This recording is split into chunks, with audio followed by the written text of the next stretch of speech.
Shalom, selamat pagi sahabat Yesus cinta kita. Puji Tuhan untuk hari yang baru, di minggu yang baru. Mari kita buka pembacaan dan perenungan kita di dalam doa. Oh haleluya Jesus, thank you Lord. Bapa, kami ucap syukur Tuhan untuk hari ini, Engkau Allah yang baik. Kami ucap syukur untuk kebaikan Engkau Tuhan pada minggu yang lalu. Kami ucap syukur untuk kesehatan, kekuatan, pada pagi ini, meskipun kami merasakan ada yang sakit Tuhan, tapi kami percaya Tuhan, kasih karunia-Mu cukup bagi kami pada hari ini, akan memberi kekuatan buat kami untuk menjalani hidup kami pada hari ini. Bapak, kami ucap syukur untuk minggu yang akan kami lalui. Kami percaya penyertaan Tuhan penuh kepada kami pada minggu ini juga. Di dalam nama Tuhan Yesus, kami serahkan pembacaan dan juga perenungan firman Tuhan. Thank you Jesus. Be with me Holy Spirit. Be with us. In Jesus' name we pray. Amen. Puji Tuhan. Puji Tuhan. Saudara, hari ini kita baca dalam Kejadian pasal 39. Kejadian pasal 39. I'm sorry, saya ada sedikit flu ya. Jadi Kejadian 39 ayat 1 sampai 23. Karena ayatnya nggak terlalu banyak, jadi saya masukkan juga Kejadian pasal 40. Jadi 2 pasal kita baca. Yusuf di rumah Potifar. Adapun Yusuf telah dibawa ke Mesir, dan Potifar seorang Mesir, pegawai istana Firaun, kepala pengawal raja, membeli dia dari tangan orang Ismail yang telah membawa dia ke situ. Tetapi Tuhan menyertai Yusuf sehingga ia menjadi seorang yang selalu berhasil dalam pekerjaannya. Maka tinggallah ia di rumah tuannya, orang Mesir itu. Setelah dilihat oleh tuannya bahwa Yusuf disertai Tuhan dan bahwa Tuhan membuat berhasil segala sesuatu yang dikerjakannya, maka Yusuf mendapat kasih tuannya dan ia boleh melayani dia. Kepada Yusuf diberikannya kuasa atas rumahnya dan segala miliknya diserahkannya kepada kekuasaan Yusuf. Saudara, karena Allah adalah Tuhan atas segala yang ada di langit dan di bumi. Ia mempunyai kuasa atas segala sesuatu. Allah yang kita sembah ini menyertai Yusuf. Dikatakan di ayat ketiga. Dalam Bible bahasa Inggris dikatakan the Lord, He was with Joseph. And the Lord made all he did to prosper in his hand. Karena Allah menyertai Yusuf, maka Allah membuat sesuatu yang dilakukan Yusuf itu berhasil. Luar biasa saudara. Ayat kelima, sejak ia memberikan kuasa dalam rumahnya dan atas segala miliknya kepada Yusuf, Tuhan memberkati rumah orang Mesir itu karena Yusuf, sehingga berkat Tuhan ada atas segala miliknya, baik yang di rumah maupun yang di ladang. Segala miliknya diserahkannya kepada kekuasaan Yusuf, dan dengan bantuan Yusuf ia tidak usah lagi mengatur apa-apapun selain dari makanannya sendiri. Adapun Yusuf itu manis sikapnya dan elok parasnya. Selang beberapa waktu istri tuannya memandang Yusuf dengan birahi, lalu katanya, marilah tidur dengan aku. Tetapi Yusuf menolak dan berkata kepada istri tuannya itu, dengan bantuanku, tuanku itu telah tidak lagi mengatur apa yang ada di rumah ini. Dan ia telah menyerahkan segala miliknya kepada kekuasaanku. Bahkan di rumah ini ia tidak lagi besar kuasanya daripadaku. Dan tiada yang tidak diserahkannya kepadaku selain daripada engkau, sebab engkau istrinya. Bagaimanakah mungkin aku melakukan kejahatan yang besar ini dan berbuat dosa terhadap Allah? Walaupun dari hari ke hari perempuan itu membujuk Yusuf, Yusuf tidak mendengarkan bujukannya itu untuk tidur di sisinya dan bersetubuh dengan dia. Pada suatu hari masuklah Yusuf ke dalam rumah untuk melakukan pekerjaannya. Sedang dari seisi rumah itu seorang pun tidak ada di rumah. Lalu perempuan itu memegang baju Yusuf sambil berkata, marilah tidur dengan aku. Tetapi Yusuf meninggalkan bajunya di tangan perempuan itu dan lari keluar. Saudara, kita lihat di sini perbedaan antara Yehuda, kakak Yusuf, anak keempat dari Lea, yang mengorbankan kehormatannya untuk tidur dengan perempuan jalang. Yang ternyata perempuan itu adalah menantu perempuannya Tamar, yang berpura-pura sebagai perempuan sundal. Tapi kita sudah baca dan bahas ya hal itu dalam Kejadian pasal 38 pada minggu lalu. Nah, ini Yusuf sebaliknya, dia malah menolak rayuan dan ajakan istri tuannya, istri Potifar, untuk tidur bersama dia. Yusuf menjaga kemurnian dan ketulusannya, kekudusannya juga, karena dia tahu bahwa melakukan perzinahan adalah suatu kejahatan besar dan adalah dosa melawan perintah Allah. Ayat 13, ketika dilihat perempuan itu bahwa Yusuf meninggalkan bajunya dalam tangannya dan telah lari keluar, dipanggilnyalah seisi rumah itu lalu berkata kepada mereka, lihat, dibawanya kemari seorang Ibrani supaya orang ini dapat mempermainkan kita. Orang ini mendekati aku untuk tidur dengan aku, tetapi aku berteriak-teriak dengan suara keras. Dan ketika didengarnya bahwa aku berteriak sekeras-kerasnya, ditinggalkannyalah bajunya padaku, lalu ia lari keluar. Juga ditaruhnya baju Yusuf itu di sisinya sampai tuan rumah pulang. Perkataan itu jugalah yang diceritakan perempuan itu kepada Potifar. Katanya, hamba orang Ibrani yang kau bawa kemari itu datang kepadaku dan mempermainkan aku. Tetapi ketika aku berteriak sekeras-kerasnya, ditinggalkannya bajunya padaku, lalu ia lari keluar. Baru saja didengar oleh tuannya perkataan yang diceritakan istrinya kepadanya, begini begitulah aku diperlakukan oleh hambamu itu, maka bangkitlah amarahnya. Lalu Yusuf ditangkap oleh tuannya dan dimasukkan ke dalam penjara, tempat tahanan-tahanan raja dikurung. Demikianlah Yusuf dipenjarakan di sana. Saudara, istri Potifar yang tidak berhasil merayu Yusuf kemudian mengarang senario, membuat suatu cerita yang memutarbalikkan kenyataan dan kebenaran, mengarang-arang suatu cerita yang memojokkan dan mendiskreditkan atau menyalahkan Yusuf. Istri Potifar berbohong dengan bukti baju Yusuf yang ditinggalkan Yusuf di tangan wanita ini. Mungkin karena wanita ini menarik Yusuf dengan paksa, maka Yusuf mending lari dan membiarkan bajunya terpegang atau tertinggal pada wanita itu daripada dia atau tubuhnya dia yang terjamah oleh wanita ini. Jadi betapa dia menjaga kekudusannya. Ketika istri Potifar memberitahukan kepada seisi rumah itu tentang cerita bohongnya, dan seisi rumah itu percaya kepada dia. Ya, pertama karena dia memang nyonyanya mereka, tuannya mereka. Kedua, karena mereka juga pasti sudah sangat cemburu dan iri hati. Ya, karena sejak Yusuf masuk ke dalam rumah Potifar, dia sudah mendapatkan satu favor, satu kepercayaan, suatu kebaikan dari tuannya.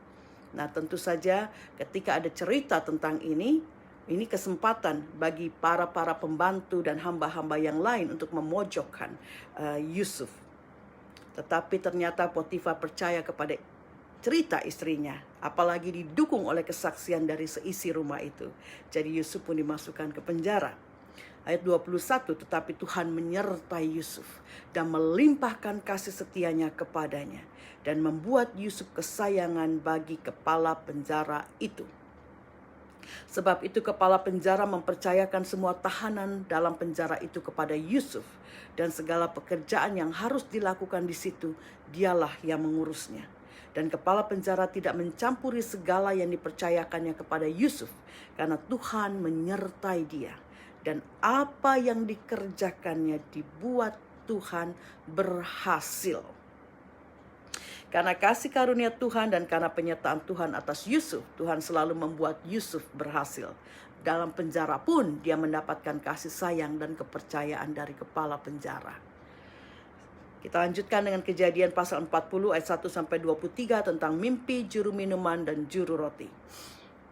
Sesudah semuanya itu terjadilah, maksudnya setelah beberapa waktu, mungkin setelah Yusuf dipenjara selama beberapa tahun, bahwa juru minuman Raja Mesir dan juru rotinya membuat kesalahan terhadap tuannya, Raja Mesir, yaitu Firaun.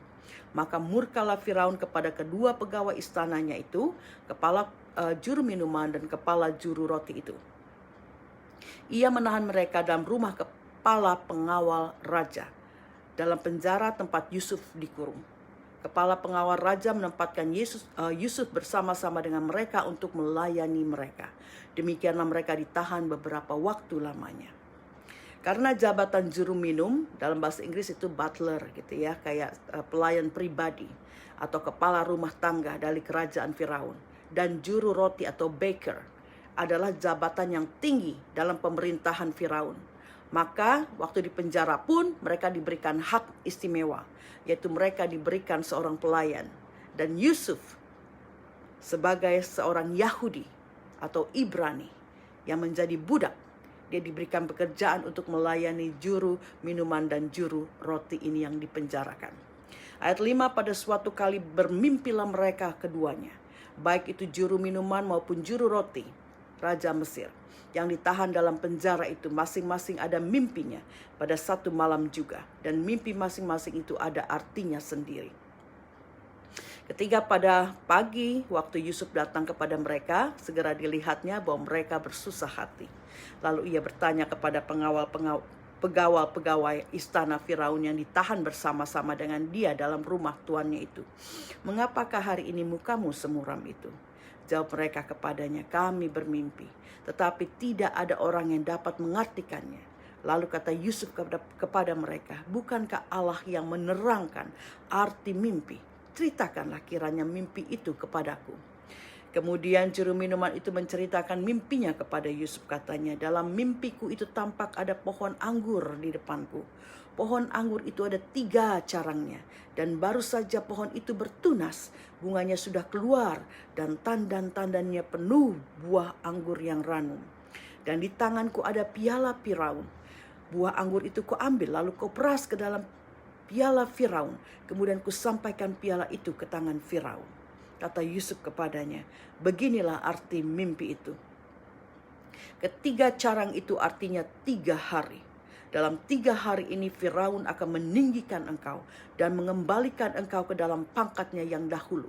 Dan engkau akan menyampaikan piala ke tangan Firaun seperti dahulu kala ketika engkau jadi juru minumannya. Tetapi ingatlah kepadaku apabila keadaanmu telah baik nanti, tunjukkanlah terima kasihmu kepadaku dengan menceritakan ihwalku kepada Firaun, dan tolonglah keluarkan aku dari rumah ini.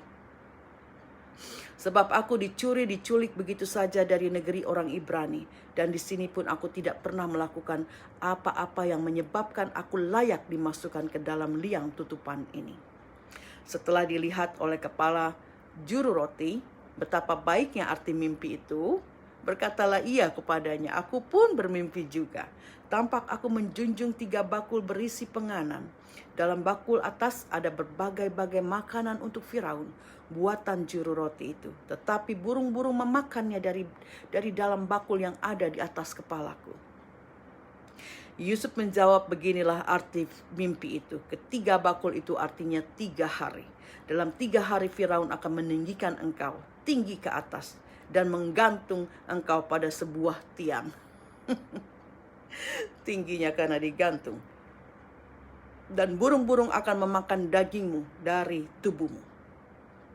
Dan terjadilah pada hari ketiga hari kelahiran Firaun, maka Firaun mengadakan perjamuan untuk semua pegawainya. Kepala juru minuman itu dikembalikannya ke dalam jabatannya sehingga ia menyampaikan pula piala ke tangan Firaun. Tetapi kepala juru roti itu digantungnya, seperti yang ditakbirkan Yusuf kepada mereka. Tetapi Yusuf tidaklah diingat oleh kepala juru minuman itu, melainkan dilupakannya. Sudah dapat jabatannya kembali, juru minum atau butler ini lupa, ya. Saudara, ada kata-kata tadi, Firaun meninggikan kepala juru minuman dan kepala juru roti itu di tengah-tengah para pegawainya. Apa maksudnya? Dalam Babel bahasa Inggris ini lebih jelas dikatakan, Pharaoh lifted up the head of the chief butler and of the chief baker among his servant. Maksudnya, artinya, kita tahu ketika semua pelayan berada di hadapan Firaun karena dia raja besar, mereka pasti berlutut dan menunduk sebagai tanda penghormatan dan penyembahan mereka kepada Firaun. Pada waktu itu, dikatakan Firaun meninggikan kepala juru minuman dan kepala juru roti itu. Maksudnya dia mengangkat kepala juru minuman dan juru roti. Mungkin dia melihat, ya, dia mau melihat dari kedua orang ini siapa yang salah, siapa yang benar. Yang benar akan dia angkat kembali dan yang salah akan dia hukum. Mungkin juga perkara awalnya kenapa mereka dimasukkan ke dalam penjara pasti ada ketidakbaikan dari salah satu mereka yang hendak menjatuhkan salah satu dari mereka juga. Tetapi kedua-duanya karena tidak tahu siapa yang benar dan salah dimasukkan keduanya ke dalam penjara. Dan dari mimpi yang diartikan oleh Yusuf ketahuanlah siapa yang baik dan siapa yang jahat. Karena arti mimpi juru minum atau butler ini mempunyai arti yang baik. Dan juru roti setelah tahu mimpi juru minum itu baik, setelah diartikan oleh Yusuf, dia pun menceritakan mimpinya. Tetapi arti mimpinya jauh dari yang diharapkan. Dari 3 hari berikutnya dan ketiga hari berikutnya pun dalam ulang tahun Firaun, sesuai mimpi yang diartikan oleh Yusuf itu terjadi. Ketika Firaun mengangkat kepala, ya, dia kan biasa menunduk, diangkat. Terusnya dia lihat, ya, dia pandang, dia mengangkat kepala juru roti, juru minuman dulu, kemudian memberikan kembali jabatannya, mengangkat dia kembali.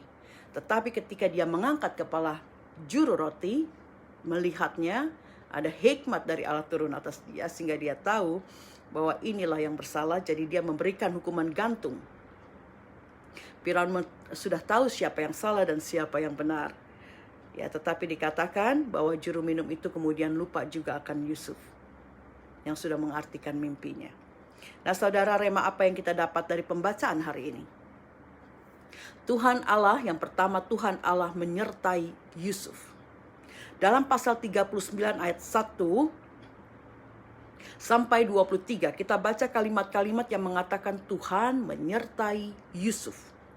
Tuhan menyertai Yusuf sehingga ia menjadi seorang yang selalu berhasil dalam pekerjaannya. Itu ada di ayat 2 dan 3. Tuhan memberkati rumah orang Mesir itu karena Yusuf, sehingga berkat Tuhan ada atas segala miliknya. Itu ayat 5. Tetapi Tuhan menyertai Yusuf dan melimpahkan kasih setianya kepadanya dan membuat Yusuf kesayangan bagi kepala penjara itu. Ayat 21. Tuhan menyertai dia dan apa yang dikerjakannya dibuat Tuhan berhasil. Ayat 23. Jadi banyak sekali ayat di sini dari pembacaan pasal 39 yang mengatakan Tuhan menyertai Yusuf. Apa saja yang dikerjakannya berhasil. Saudara, kita lihat di sini betapa penyertaan Allah atas Yusuf. Saya sudah sering mengatakan ketika Allah memilih dan menetapkan seseorang sebagai biji matanya atau buah hatinya, Allah akan selalu menyertai dia, memberkati dia dan membuat apa saja yang dilakukannya berhasil. Sesuai juga yang dikatakan dalam Mazmur 1 ayat 1 sampai 3. Berbahagialah orang yang tidak menurut nasihat orang fasik, yang tidak berdiri di jalan orang berdosa, dan yang tidak duduk dalam kumpulan pencemooh, tetapi yang kesukaannya adalah Taurat Tuhan, dan yang merenungkan Taurat itu siang dan malam. Ia seperti pohon yang ditanam di tepi aliran air, yang menghasilkan buahnya pada musimnya, dan yang tidak layu daunnya. Apa saja yang diperbuatnya berhasil. Puji Tuhan. Kita lihat firman di dalam Mazmur ini yang berhubungan dengan karakter Yusuf.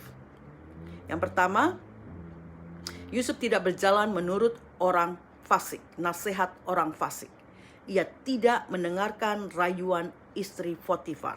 Dia tidak berjalan menurut nasihat orang fasik. Yang kedua, Yusuf tidak berdiri di jalan orang berdosa.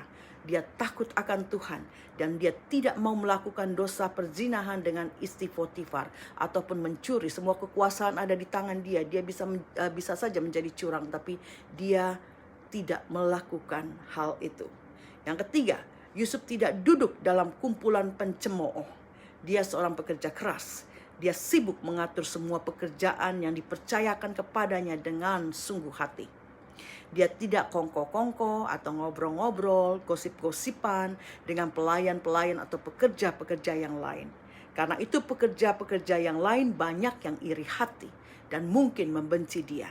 Jadi ketika istri Potifar komplain tentang Yusuf, ini kesempatan bagi mereka untuk memojokkan Yusuf. Dan seperti kata pemazmur, apa yang diperbuatnya? Karena Yusuf tidak melakukan semua itu, sehingga apa yang diperbuatnya berhasil.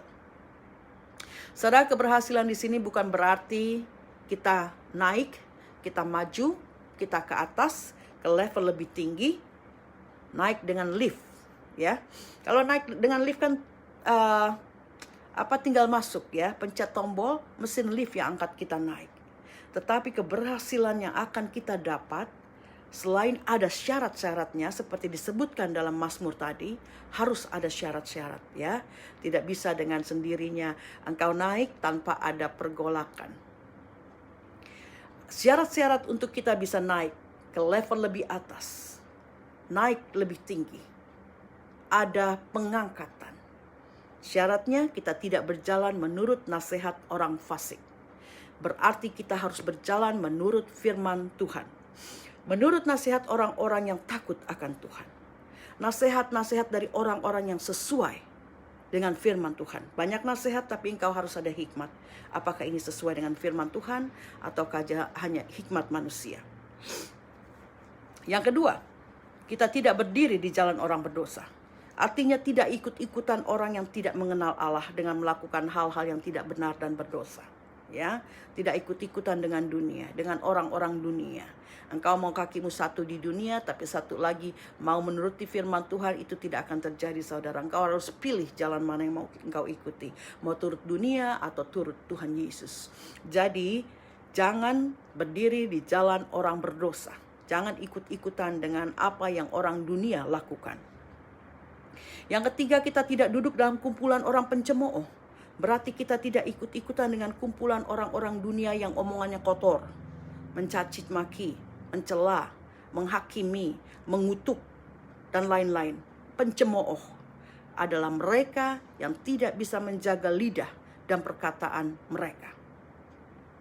Tetapi, ya, itu syarat-syaratnya. Kita tidak boleh berjalan menurut nasihat orang fasik, tidak berdiri di jalan orang berdosa, dan tidak duduk dalam kumpulan orang pencemooh, tetapi yang kesukaannya adalah Taurat Tuhan atau firman Tuhan, dan yang merenungkannya siang dan malam. Ketika kita suka membaca atau mendengar firman Tuhan, kita akan mengingat firman itu, saudara. Dan merenungkan di sini bukan saja mengingat firman itu, tapi mempraktekannya. Mempraktikkan firman itu dalam situasi kehidupan kita sehari-hari. Contohnya, saudara, firman mengatakan jangan balas kejahatan dengan kejahatan, tapi balas kejahatan dengan kebaikan. Dan hari itu atau suatu hari, orang ada saja yang melukai hatimu, apakah karena bicaranya, karena gosipnya tentang engkau, atau mungkin karena kelakuan mereka yang merugikan engkau, atau tindakan-tindakan lain yang tidak baik kepadamu. Ketika firman ini ada di hatimu, engkau renungkan, maka engkau tidak akan menjadi pahit, engkau tidak akan menjadi marah dan membalas dendam.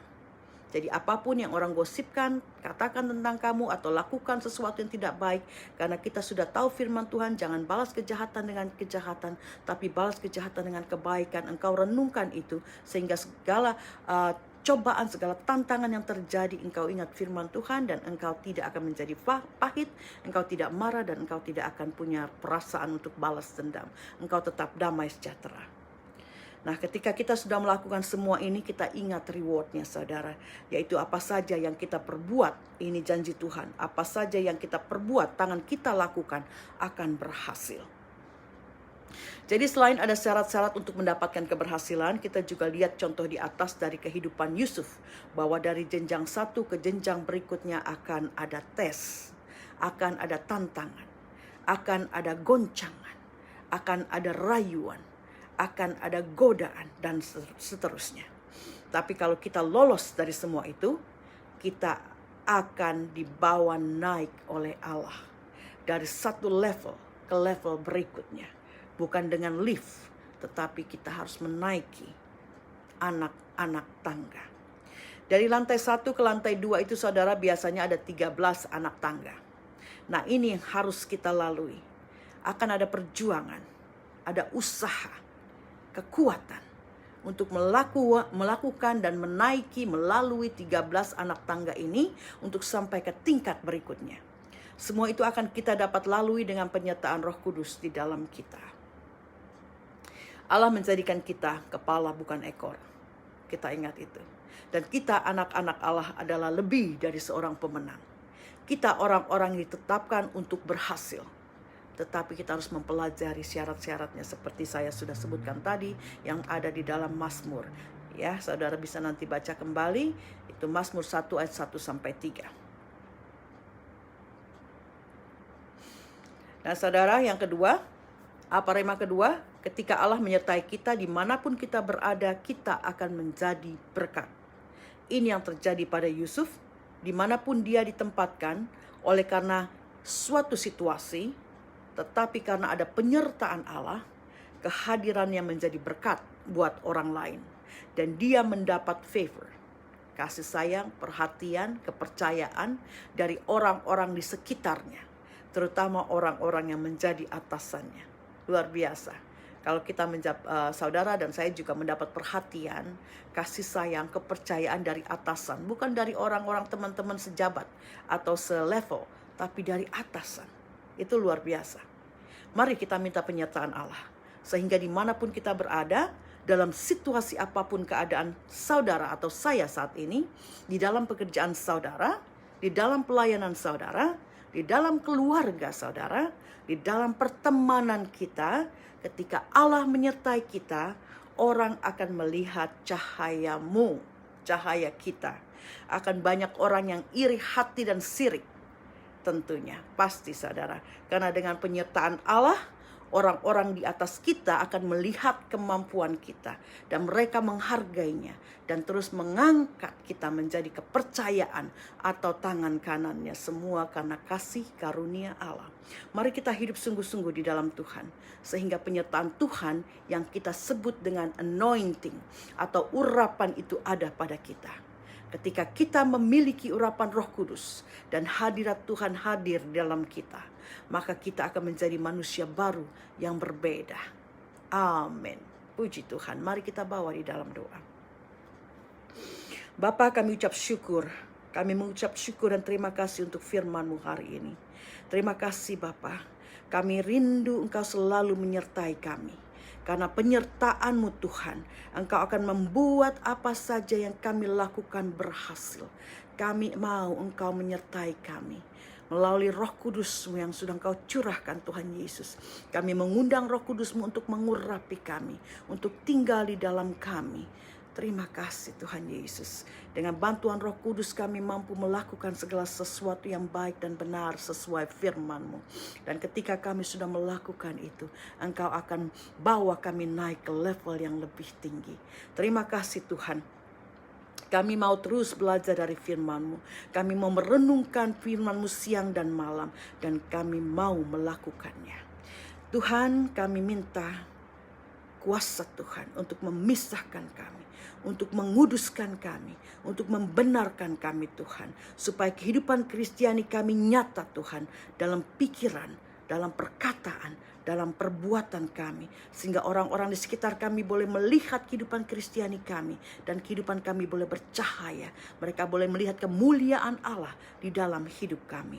Bapa, terima kasih, kami sepakat untuk meminta pengampunan dan pengudusan untuk Indonesia, orang-orang Australia, dan semua bangsa-bangsa di dunia. Pulihkan umat-Mu Tuhan.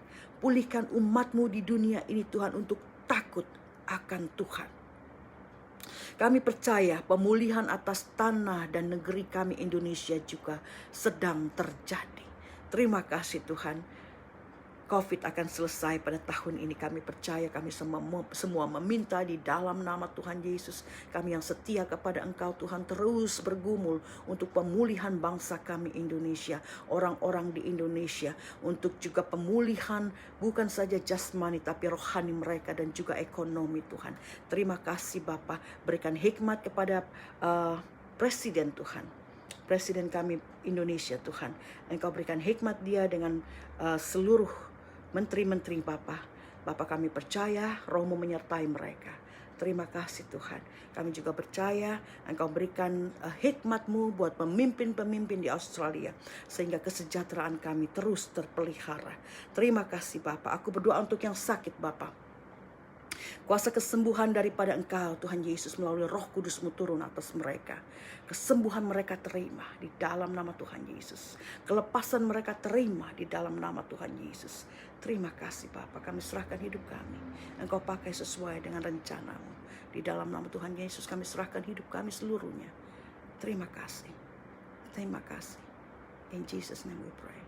Amen. Tuhan Yesus memberkati. Amin.